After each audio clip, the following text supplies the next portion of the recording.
श्रीराम. आपल्या सर्वांच्या हृदयस्थ वसणाऱ्या आत्मारामास साष्टांग प्रणिपात करून गोस्वामी तुलसीदास रचित श्री रामचरित मानस या ग्रंथातील जो 6ठ सोपान लंकाकांड याचं आपण चिंतन करत आहोत. सज्जनहो, हे आपलाच कथा चिंतन क्रमांक 1089. आपण गेल्या कथा चिंतनामध्ये प्रभू रामचंद्रांनी बिभीषणाचा अभिषेक कशा पद्धतीने करवला त्या कथा विभागाचं चिंतन बघितलं.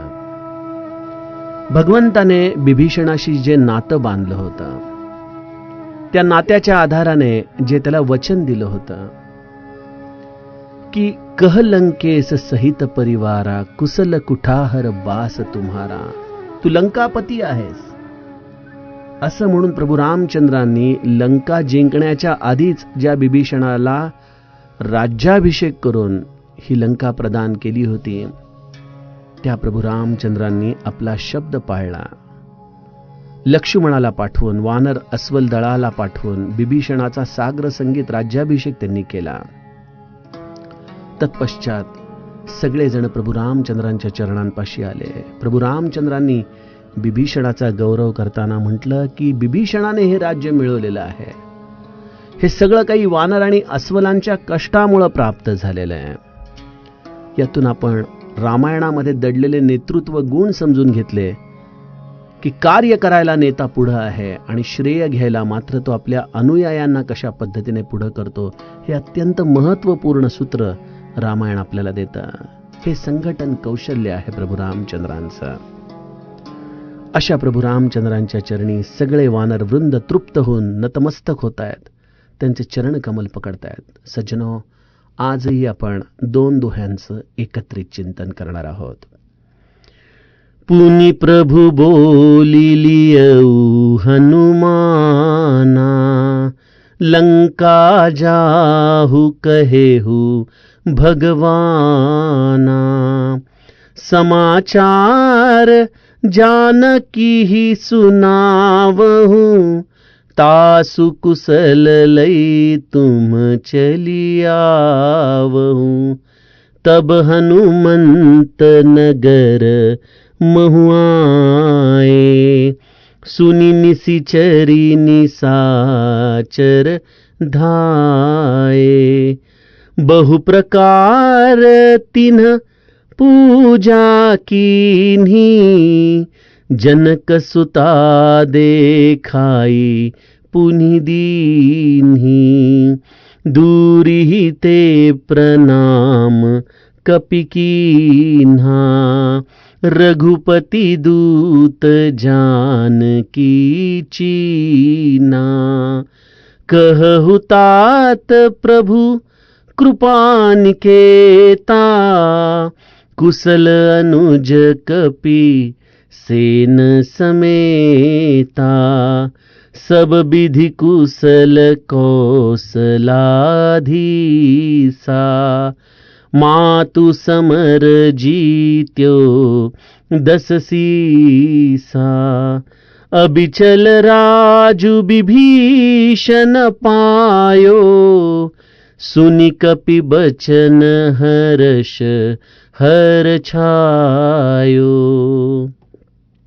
अति हर्ष मन तन पुलक लोचन, सजल कह पुनि पुनि रमा, का देउ तोहि त्रैलोक महु कपि, किमपि नहीं बानी समा, सुनु मातु मैं पायो अखिल जग, राजु आजु न संशयम, रणजीति रिपुदल बंधु जुत पश्यामि राम मनामयम, सुन सुत सद्गुण सकल तव, हृदय बसौ हनुमंत, सानुकूल कौशलपति, रहु समेत अनंत, अब सोई जतन करहूँ तुम ताता, देखो नयन श्याम मृदुगाता, तब हनुमान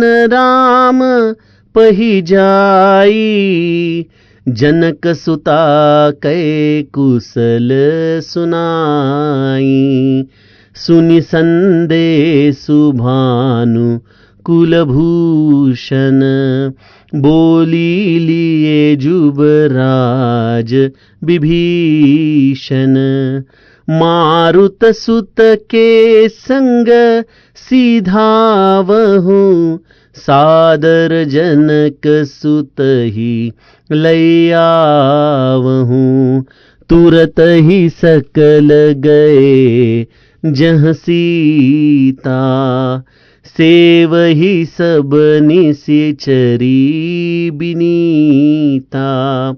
बेगी विभीषण तिनहि सिखायो, तिन बहुविधि मज्जन करवायो। बहु प्रकार भूषण पहिराए, शिबिका रुचिर साजी पुनि ल्याए। तापर हर्षि चढ़ी बैदेही, सुमिरी राम सुखधाम सनेही। बेत पानी रक्षक चहु पासा, चले सकल मन परम हुलासा। देखन भालु कीस सब आए, रक्षक कोपि निवारन धाये। कह रघुबीर कहा मम मानहु, सीत ही सखा पया दे आनहु। देखहु कपि जननी की नाई, बिहसी कहा रघुनाथ गोसाई। सुनि प्रभु बचन भालु कपि हर्षे, नभते सुरन सुमन बहु बरषे। सीता प्रथम अनल महु राखी, प्रगट की नीचह अंतर साखी। तेहि कारण करुणा निधि, कहे कछुक दुर्बात। सुनत जातु धानी सब, लागी करे विषाद। सियावर रामचंद्र प्रिय हो।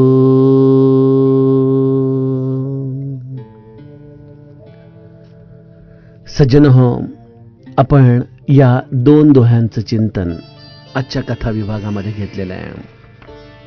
याचं कारण असं आहे की हे दोन्ही दोहे एकत्रित अभ्यासले की तो प्रसंग पूर्ण होतो.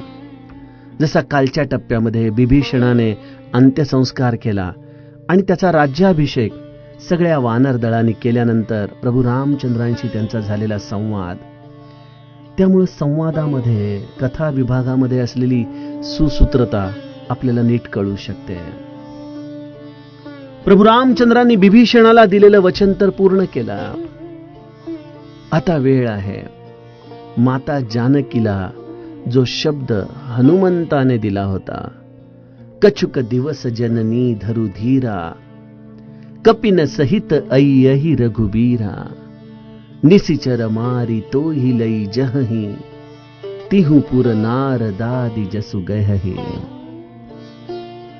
हनुमंताने जानकी मातेला हा शब्द दिलाय. हे वाक्य प्रभू रामचंद्रांचं नाही. सज्जनो, हनुमंत याचा अर्थ सद्गुरू. सद्गुरूंनी जे काही वचन जीवाच्या अंतःकरण रूपी भक्तीला दिलेलं आहे, त्याच्या पूर्ततेचं उत्तरदायित्व रामाकडे असतं. आणि त्यामुळे श्री महाराज एवढ्या विश्वासाने आम्हाला सांगायचे की मी सांगतो तसं तुम्ही वागा. तुमचं काम करून घेणं माझ्याकडे लागलं. नवे नवे रामाच्या हाताला धरून मी हे कार्य करून घेईन. सजनो, त्यामुळंच प्रभू रामचंद्रांनी ज्या क्षणी बिभीषणाला दिलेलं वचन पूर्ण केलं, तत्पश्चात लगेचच पुनी प्रभु बोली लियऊ हनुमाना, लंका जाहु कहेहु भगवाना, समाचार जानकी ही सुनावहूं, तासु कुशल लई तुम चली आवहूं.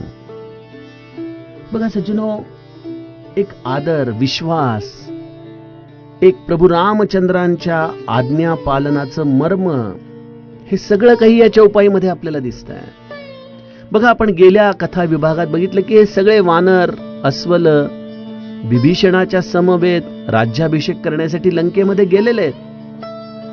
एखादा म्हणाला असता की आता इथपर्यंत आलोय तर चला जानकी मातेकडे देखील जाऊयात, तिला वार्ता सांगू, जमलं तर तिला देखील घेऊन येऊत. परंतु इथं प्रभू रामचंद्रांची आज्ञा महत्वाची आहे. त्यामुळे कुठल्याही वानराने, अस्वलाने मनामध्ये कदाचित तशी इच्छा आलीही असेल, परंतु तशी कृती करण्याचं टाळलं. आज्ञा पालनामध्ये खूप मोठं मर्म सामावलेलं आहे सज्जनो. सद्गुरूची आज्ञा पालन करणाऱ्या जीवाला सद्गुरुराया सांभाळतो. त्याचे पूर्णत्व करून देण्याची जबाबदारी त्याच्याकडे लागते. त्यामुळं आपण नित्य गुरु आज्ञेचं पालन आपल्या जीवनामध्ये करावं. हनुमंताला प्रभू रामचंद्रांनी बोलवून घेतलं आणि मग भगवंत म्हटले की तुम्ही लंकेत जा. लंकेमध्ये जाऊन तुम्ही जानकीला सर्व समाचार सांगा आणि तिचा कुशल समाचार घेऊन तुम्ही परत निघून या. बघा, प्रत्येक गोष्ट किती सुस्पष्ट आहे. हनुमंताने सुंदरकांडामध्ये देखील माता जानकीला सांगितलं होतं की अबही मातु मैं जाऊं लवाई, प्रभु आ यसु नहीं राम दोहाई. मी तुला आत्ता देखील घेऊन जाऊ शकतो आई, परंतु रामाची आज्ञा नाहीये ग मला. आता इथं प्रभू रामचंद्र हनुमंताला पुन्हा स्पेसिफिक इन्स्ट्रक्शन देत आहेत की जा, माता जानकीचा कुशल समाचार घे आणि परत निघून ये. त्याप्रमाणे हनुमंत नगरामध्ये आले. हनुमंत आता इथं आलेले आहेत ते पाहून राक्षस राक्षसिणी परत धावत सुटलेले आहेत. परंतु आता त्यांच्या धावण्यामध्ये एक वेगळा अंदाज आहे, एक वेगळा उत्साह आहे, एक वेगळी भावना आहे. आजपर्यंत लंकेमध्ये जेव्हा जेव्हा कुठलं वानर आत आलं, मग तो अंगद असो, हनुमंत असो, प्रत्येक वेळेला राक्षस राक्षसिणींना धावत सुटण्याच्या पलीकडं दुसरं वर्णन आपल्याला रामायणात सापडत नाही. परंतु आज हनुमंताच्या सत्काराच्यासाठी, त्याच्या स्वागतासाठी या राक्षसिणी धावतायत. बघा सज्जनो, सत्याच्या बाजूने केलेल्या संघर्षाचं हे फळ असतं की जिथं तुमच्या शेपटीला आग लावण्यात येते, जिथं तुम्हाला अपमानित करण्यात येतं, अशाच ठिकाणी तुम्हाला पायघड्या टाकून देखील बोलवलं जातं. त्यासाठी प्रतीक्षा करावी लागते. आपण जाणताच, मला आजच्या काळामध्ये पंतप्रधान मोदींच्या जीवनशैलीमधल्या छोट्या छोट्या गोष्टींचे अनुभव तुम्हाला सांगावेसे वाटतात. मी काही कुठल्या पक्षाचा समर्थन करत नाही, परंतु एखाद्या व्यक्तीकडे बघितल्यानंतर त्याच्या तपश्चर्येचं हे तेज, त्यामुळे स्वाभाविकच त्यांच्याविषयी काही सांगावं असं वाटतं. काही दशकांच्या पूर्वी त्यांनी अमेरिकेला जाण्यासाठी व्हिसा अप्लाय केला होता म्हणे, आणि काही अंतर्गत राजकारणामुळं त्यांच्या व्हिसाला अमेरिका सरकारने रद्द करून टाकलं, त्यांना दिला नाही. आणि त्यानंतर काही वर्षानंतर मोदी साहेब जेव्हा पंतप्रधान झाले, तेव्हा त्याच व्हाईट हाऊसमध्ये अत्यंत रेड कार्पेटवरून त्यांचं स्वागत करण्यात आलं. संघर्षाचं हे फळ आहे. तुम्ही ज्या भूमिकेसाठी लढत असता, त्या भूमिकेसाठी तुम्हाला मिळेलं हे भगवंताकडून प्रशस्ती पत्रक आहे. तसा हा हनुमंत लंकेमध्ये प्रवेश करतोय आणि निशिचरी धावतायत, त्याची पूजा करतायत आणि त्याला अत्यंत आदरासहित अशोक वाटिकेमध्ये घेऊन जातायत.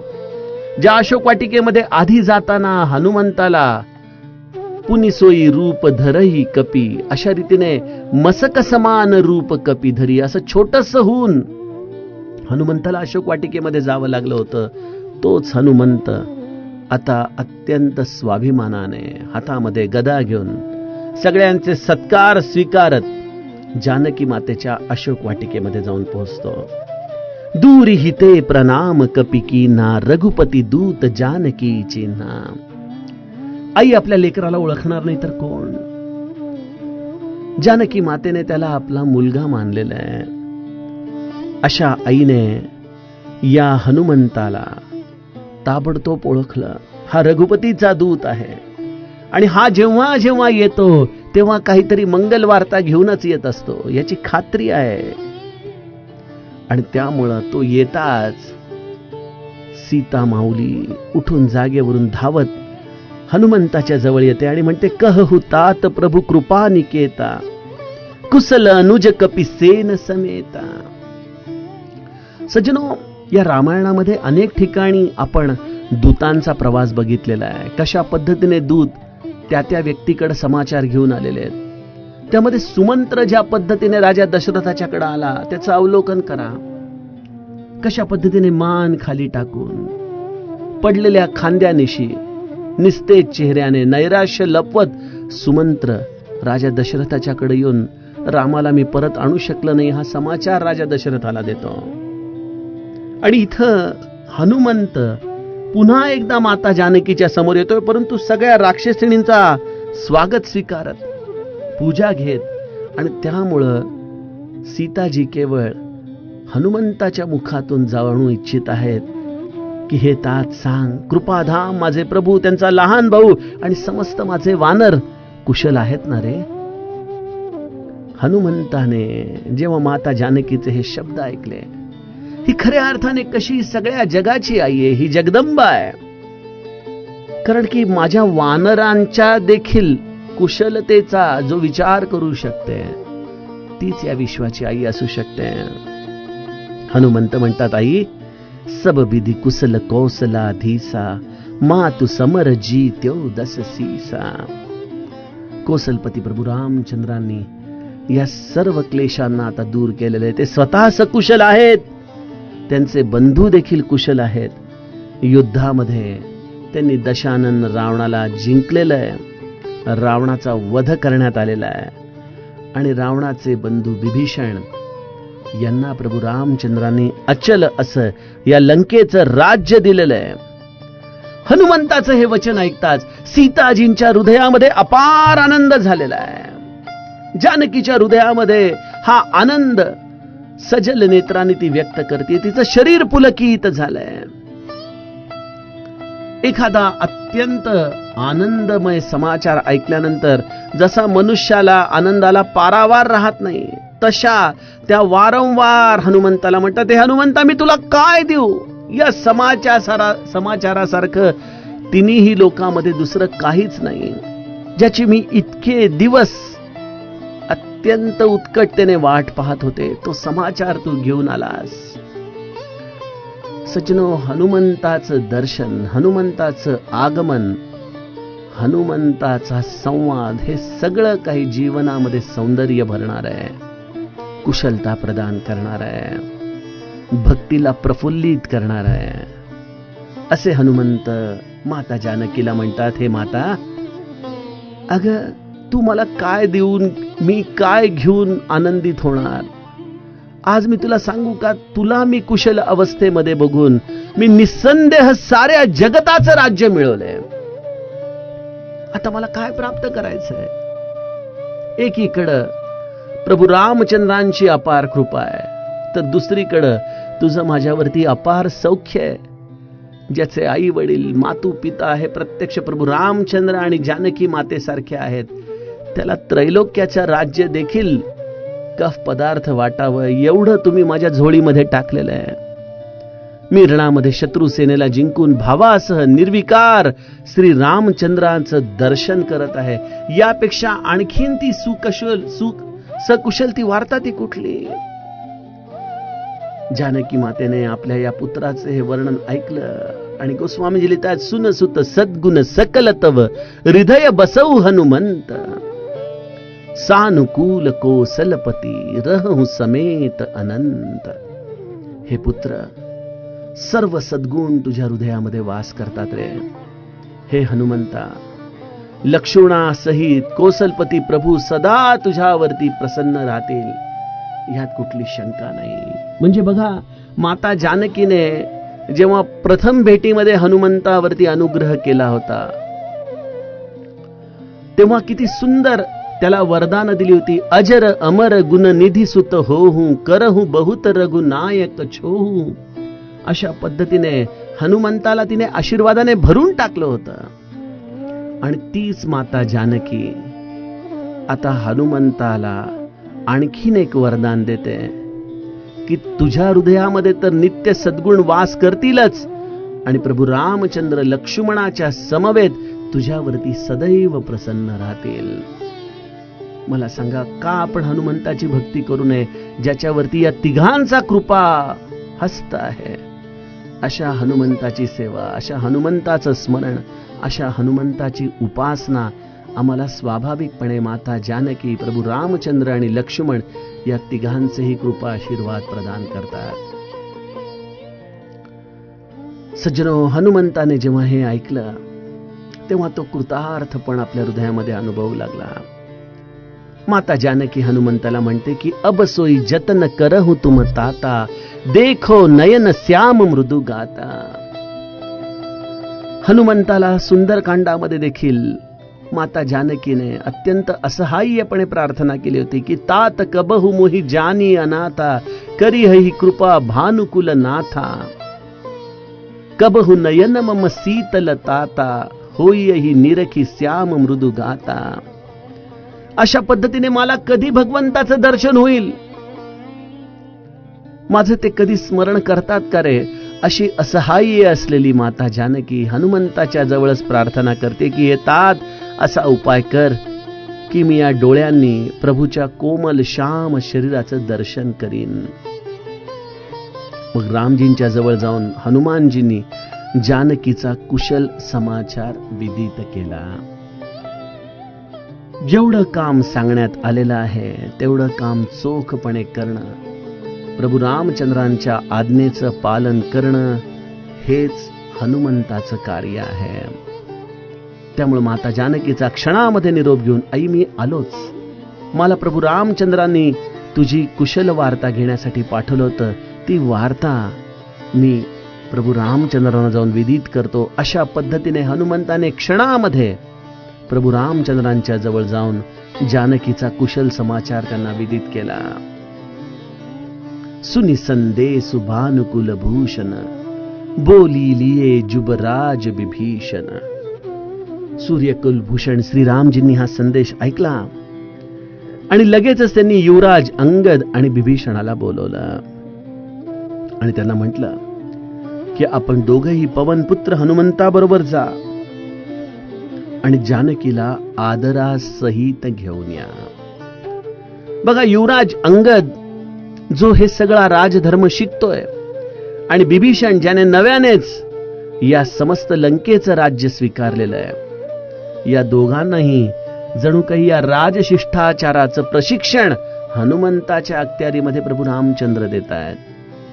दुसरी गोष्ट आहे की विभीषणाने हनुमंताला अशोक वाटिकेचा पत्ता दाखवला होता. आज प्रभू रामचंद्र हनुमंताला हे मोठेपण देत आहेत की तू विभीषणाला घेऊन अशोक वाटिकेमध्ये जा आणि माता जानकीला आदरासहित घेऊन ये. तुरत ही सकल गये जह सीता, सेव ही सब निसिचरी बिनीता. बघा, प्रभू रामचंद्रांचा संयम आपल्याला या प्रत्येक ठिकाणी दिसतो. हा मर्यादा पुरुषोत्तमाचं चरित्र आपण गातोय सज्जनो.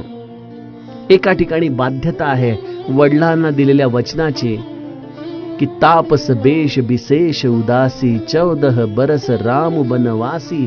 त्या पद्धतीने मी नगरामध्ये प्रवेश करणार नाही. परंतु हे सगळं करत असताना प्रभू रामचंद्रांनी अशी काही ही व्यवस्थापनाची आपल्याला घडी बसवून दिलेली आहे. कशा पद्धतीने सगळ्या गोष्टी आहे त्या परिस्थितीमध्ये देखील आपल्याला नियंत्रणात ठेवता येतं, हेच प्रभू रामचंद्रांचं चरित्र आपल्याला शिकवतं. विभीषण, अंगद आणि हनुमंत ताबडतोब अशोक वाटिकेमध्ये गेले, जिथं सीतादेवी होत्या. सर्वच्या सर्व राक्षसी स्त्रिया नम्रतापूर्वक सीतामाऊलीची सेवा करीत होत्या. बिभीषणाने त्या सर्वांना ताबडतोब समजावून सांगितलं. त्यांना अनेक प्रकाराने सीतादेवींची पूजा करायला सांगितली. तीन बहुविधी मज्जन करवायो. या सर्व राक्षसिणींनी माता जानकीला अनेक प्रकाराने स्नान घातलं. बहुप्रकार भूषण पहिराय. अनेक प्रकारचे दागिने घातले आणि तत्पश्चात सिबिका रुचिर साजी पुनिल्याय. एका सुंदर पालखीमध्ये सजवून माता जानकीला अशोक वाटिकेमधून प्रभू रामचंद्रांच्या दिशेने या सर्व राक्षसिणींनी विदा केलेला आहे. कदाचित या राक्षसिणी वृत्तीला देखील सद्गदित व्हावं असा तो क्षण असायला, कारण की त्यांना पुन्हा एवढ्या एकांतामध्ये असलेल्या माता जानकीचं दर्शन कधी होणार. ज्यांनी त्रिजटेच्या सांगण्यावरून सीत ही सेई करव हित अपना अशा पद्धतीने सीतेची मनापासून सेवा केली, अशा सुकुमारी सीतेला आज त्या अशोक वाटिकेमधून अत्यंत प्रेमपूर्वक निरोप देत आहेत. सीताजी त्या सुंदर पालखीमध्ये बसताना तापर हर्षी चढी बै देही सुमिरी राम सुखधाम स्नेही. गोस्वामीजी म्हणतात की सीतादेवी प्रसन्न होऊन सुखधाम प्रियतम प्रभू रामचंद्राचं स्मरण करून आता प्रभू रामचंद्रांची भेट ही आपली अगदी काही क्षणावरती आली आहे असा मनामध्ये विचार करून अत्यंत आनंदाने या पालखीमध्ये विराजमान होतात. पालखी प्रभू रामचंद्रांच्या दिशेने निघालेली आहे. बेत पानी रक्षक चहु पासा चले सकल मन परम हुलासा देखन भालू कीस सब आए रक्षक कोपी निवारण धाये. चारी बाजूंनी हातात दंड घेऊन रक्षक निघालेले आहेत. सर्वांच्या मनात अत्यंत उल्हास आहे. अस्वल आणि वानर अत्यंत उत्साहाने या पालखीमध्ये बसलेल्या माता जानकीचं दर्शन घेऊ पाहतायत. पालखीच्या जवळ जवळ जात आहेत तेव्हा रक्षक क्रोधित होऊन त्यांना रोखण्यासाठी धावतायत की इकडे येऊ नका, या पालखीजवळ येऊ नका. परंतु प्रत्येकाला हे पाहायचंय की आपण ज्याच्यासाठी लढलो अशी आपली आई ही माता जानकी कशी आहे, ती सकुशल आहे ना, तिची तब्येत तिची प्रकृती उत्तम आहे ना. अशा या अत्यंत उत्साहाने असलेल्या वानर अस्वलांची भूमिका प्रभू रामचंद्र लांबून पाहतायत. आणि तत्पश्चात जेव्हा त्यांनी हा वानर अस्वलांचा उतावीळपणा पाहिला तेव्हा त्यांच्या मनातली इच्छा पूर्ण करण्यासाठी म्हणून प्रभू रामचंद्रांनी आपल्या सगळ्या मित्रांना बोलवून एक सूचना केली की कह रघुबीर कहा मम मानहु सीत ही सखा पयादे आनहु. श्री रघुवीराने म्हटलं की हे मित्रा, माझं म्हणणं ऐका. तुम्ही सीतेला आदरासहित घेऊन येण्याच्या दृष्टीने तिला पालखीमध्ये बसवलं हे ठीक आहे, परंतु या सीतेला तुम्ही पालखीमधून आणू नका, तिला पायी घेऊन या. ज्या योगे वानर तिला मातेप्रमाणे पाहतील.